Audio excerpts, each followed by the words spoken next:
Hello and welcome to Run to Your Challenges. Hey, in this episode, we're going to dive into the challenge of doing more. I attended a conference last week and doing more was the main theme. And I came away with so many great ideas to help you and your team run to your challenges. So this whole week is going to focus on some of my key takeaways from that conference. Hey, if you're new to this show, this is the 5-minute leadership show delivered to you 6 days a week that discusses common leadership challenges and offers encouraging tips to help you and your team run to your challenges. If you've not yet subscribed, please be sure to subscribe and or enable your Alexa flash briefing so you'll never miss another episode. This is Paul Grau Jr. from Current Leadership Coaching, and let's dive right into today's challenge of doing more. Hey, let's face it, as leaders, we are always getting hit with more and more demands to do more. And many of the times, we're expected to do more with less people, right? I mean, that seems to be the theme. Well, last week, the conference I attended was structured around the theme of we can do more together. Each speaker and breakout speaker really focused around this theme. And man, I got some huge takeaways that I want to share with you this week. The conference was called the Orange Conference, and it's primarily for church leaders and volunteers who specifically work with students and children. I went with the expectations of gaining some leadership insight and to learn how I can better serve the 3rd and 4th graders that I get the privilege of hanging out with every Sunday morning. And let me tell you what, the conference delivered in a great way.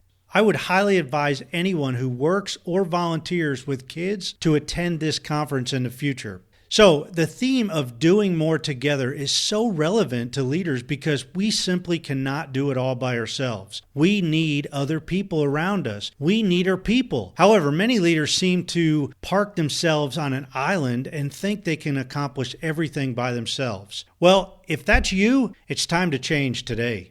I mean, it's time to get off of your island and start working with the people around you. Now, if you are working well with your team members, that's great. I hope you can get a couple tips from today's show and all week to help you even more. So the point is, we can do so much more when we work together with our people and even our competitors for that matter. When we work together, we develop a sense of unity, a sense of ownership, humility, and you know what? Oneness. And that oneness enables us to look at each other in a whole new light because now we're helping each other. And when we help somebody right next to us, realistically, we're helping ourselves. So from a leadership perspective, look at it this way. If we spend the time to really get to know our team members, we can figure out exactly where they will be able to be the greatest catalyst for our team. If we mentor them, if we train them, and if we equip our team members adequately, we can rest easy knowing they're plugged in exactly where they need to be. And we can know that they will be excelling in their responsibility areas because we understand how vital each team member is to the overall big picture. Now, if we embrace the diversity in our organizations, we can expose to how awesome our differences can be. Man, diversity is one of the greatest assets you have in your company, so you need to utilize it. Work together. When we work together, we can create things we never dreamed possible. That's the power of working together. So here's 2 tips I want you to try to get deeper on to work together. First of all, reach out to somebody in your organization or on your team that you don't really know that well and have a quality conversation with them about them.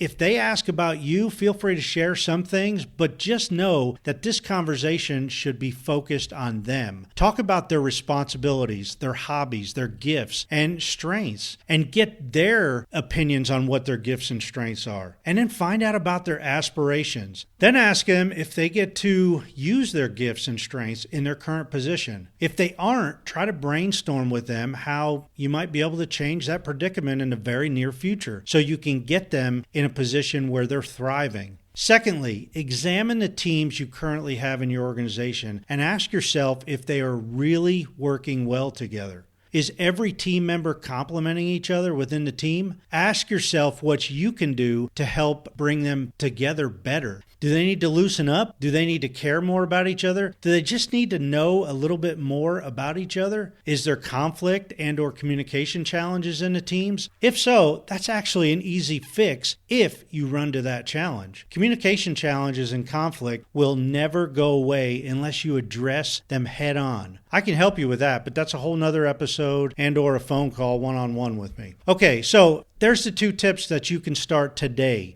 Reach out to somebody in your organization or team that you can get to know on a deeper level and have a quality conversation with them about them. And take a closer look at the teams that you have right now in place and ask yourself if they're working together well. Ask yourself what you can do to help them work better together and offer some advice. Dive in because we can all do more together.